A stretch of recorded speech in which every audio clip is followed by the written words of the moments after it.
You can't make a relationship work with someone who thinks that love is just a feeling and not also a choice, a practice, and a skill.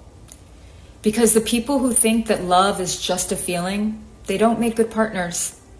They think relationships should always be easy and effortless. They think they should feel in love all the time. And if they're not feeling that, then they constantly doubt you and they doubt the relationship.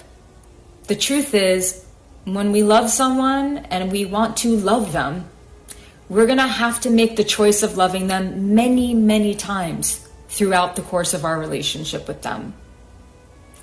And that we're going to have to show up even when we're not in the mood.